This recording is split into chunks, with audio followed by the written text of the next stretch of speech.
Saudara, polisi menyebut ada dugaan backing tambang ilegal dalam kasus penembakan Kasat Reskrim Polres Solok Selatan, Kompol Anumerta Rianto Ulil Ansar. Bagaimana mengungkap kasus ini secara profesional dengan kerumitan dugaan kasus tambang ilegal?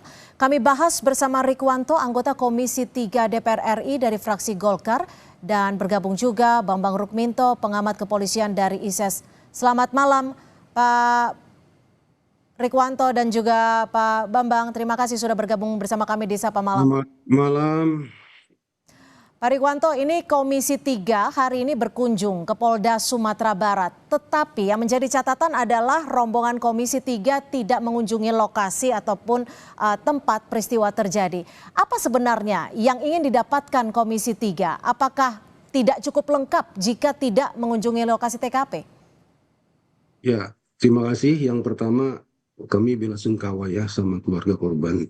Mudah-mudahan almarhum dimuliakan oleh Allah Subhanahu wa Ta'ala. Amin. Komisi 3 itu mitra kerja Polri. Jadi apapun yang terjadi, kita harus open terhadap apa yang terjadi, terutama di Sumbar ini. Ya, kita akan panggil Kapolda dan Kapolres, juga Kabid Propam, juga Kadif Propam Mabes Polri. Kita jadwalkan hari Kamis. Namun sebelumnya kita juga sudah utus anggota Komisi 3 ke Sumbar untuk mengecek langsung ke lapangan apa yang sekiranya terjadi di sana. Jadi peristiwa ini memang sangat menguncangkan dan sangat miris untuk bangsa Indonesia. Dan tidak kali ini aja terjadi, sebelumnya juga terjadi dan terjadi lagi walaupun tempo waktunya relatif cukup lama ya, ada yang 3 tahun, ada yang 2 tahun, ada yang 5 tahun, tapi terjadi lagi hal-hal seperti ini. Ini kita sangat sayangkan, Mbak. Mas Bambang, ini kan lokasi tambang galian C saat ini sudah dipasang garis polisi. Apakah ini menandakan dan juga memastikan bahwa kasus polisi tembak polisi ini erat dugaannya terhadap backing tambang ilegal? Ya, saya rasa demikian ya. Karena kalau kita melihat kasus tembak-menembak ini, saya melihatnya tidak sesederhana sekedar tembak-menembak gitu. Ada beberapa hal yang harus kita cermati.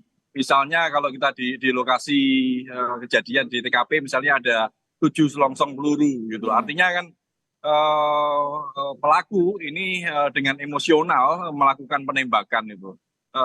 Di balik penembakan yang emosional itu tentu ada motif. Saya melihat terkait dengan penembakan yang emosional ini, saya melihat dengan asumsi yang lebih luas gitu loh di masyarakat. Selama ini kan ada semacam backing-backingan, kemudian juga ada isu terkait dengan setoran ke atasan.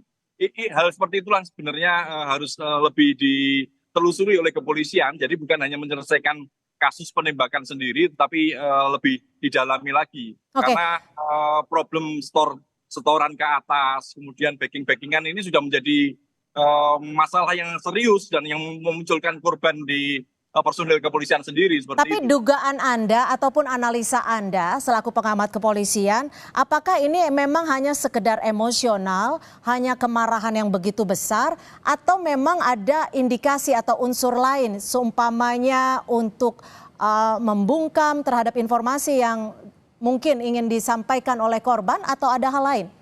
Ya, emosional ini dipicu oleh hal-hal yang tadi saya sampaikan. Misalnya dia sudah pernah menyetor kepada atasannya gitu. Ketika tambang ilegal yang dilindunginya ini diusik, akhirnya dia emosi gitu. Ada pendalaman yang lebih intens ya dan lebih komprehensif terkait kasus ini. Tidak sederhana tembak-menembak, tetapi ada motif-motif lain di balik itu. Sudah menjadi rahasia umum oknum-oknum kepolisian yang menjadi backing itu banyak gitu. Kemudian juga setoran ke atasan itu juga ada gitu. Makanya kalau benar-benar serius ya ini harus diungkapkan gitu. Emosi itu dipicu salah satunya juga karena mungkin pelaku sudah pernah menyetor, kemudian tambang ilegal yang dilindunginya diusik gitu, seperti itu. Oke. Pak Rikwanto, ini kan Kapolri sudah menurunkan 2 jenderal nih, ada Irwasum dan juga Kadif Propam. Apakah ini cukup dan pemantauannya akan seperti apa nih sebagai mitra kerja? Ya, ada 2 masalah sebenarnya kalau dipisah, Mbak ya. Yang pertama penembakan itu sendiri, kemudian yang kedua masalah apa sebab terjadi penembakan tersebut. Ya, ini yang kita akan bedah, Mhm. yang kita tahu dari pihak Polri. Nah, kemudian masalah penembakan itu jelas telah terjadi dan hukumannya seperti apa. Itu diproses tersendiri. Nah, sekarang yang sudah diungkap ini, didalami adalah kenapa itu bisa terjadi. Dan memang yang kami dapatkan di data awal, itu ada wilayah yang ramai ya, orang di situ mencari nafkah. Ya dibilang pasir batu, sirtu ya Galense, ternyata juga ada indikasi itu ada mengandung emas juga. Nah ini memang masalah hukum ada di situ. Cuma juga itu juga jadi masalah sosial yang penyelesaiannya tidak bisa hanya ke satu polisi saja ataupun pihak polisi saja atau pihak-pihak Polres saja. Ini mesti komprehensif ya kalau mesti semua. Hanya saja beberapa kejadian sebelumnya kan sudah ada di situ seperti orang tertimbun longsor mati gitu kan. Ya. Sebenarnya itu momentum untuk menutup itu semua kalau Mhm. memang semua pihak dari Pemdanya, dari kepolisiannya, Tapi dari aparat yang lainnya. Tapi kalau dari Komisi 3 sendiri mendapatkan informasi apakah ini dikelola oleh perusahaan kah, CV kah, atau memang warga yang secara swadaya? Kalau kita lihat ini dugaan ya, Mbak, ya. Itu banyak yang cari makan di situ, Mbak. Ya siapapun termasuk aparat. Jadi manakala ada persinggungan, manakala ada benturan, manakala ada gesekan di situ, siapa yang bisa, siapa yang tidak, siapa yang dihalangi, siapa yang tidak, itu terjadi Hmm. konflik. Nah konfliknya itu dari yang paling kecil sampai yang paling besar. Dan saya rasa penembakan ini juga terjadinya gara-gara ada konflik tersebut. Oh, ini konflik yang termasuk yang besar lah sampai ada orang meninggal dunia.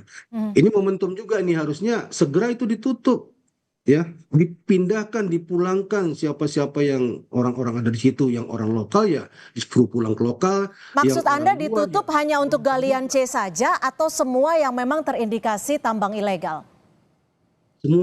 Semuanya itu dikosongkan. Saya punya pengalaman mengosongkan daerah tambang ilegal seperti itu kok waktu saya di Polri. Dan bisa, tapi tidak sendiri.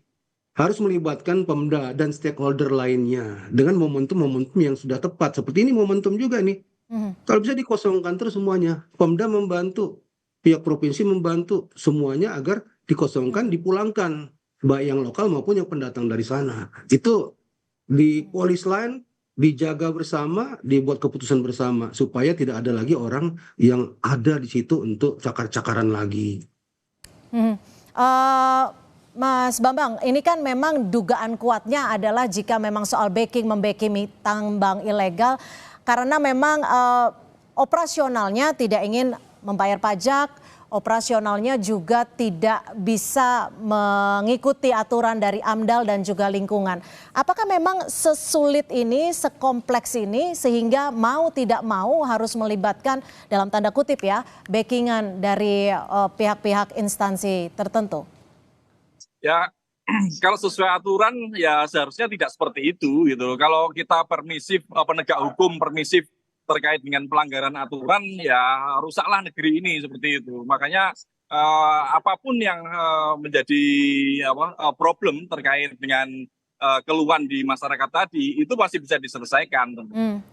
Penegak hukum tetap seperti amanah yang diberikan undang-undang ya harus tegak lurus gitu. Bukan malah mengayomi, melindungi mereka yang sudah melakukan sesuatu yang ilegal seperti itu. Makanya kalau ini benar-benar serius dituntaskan, ya harus ada evaluasi secara menyeluruh lah.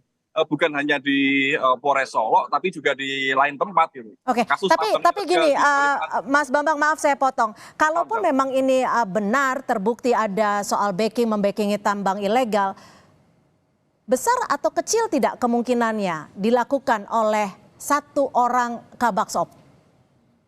Jelas tidak mungkin lah.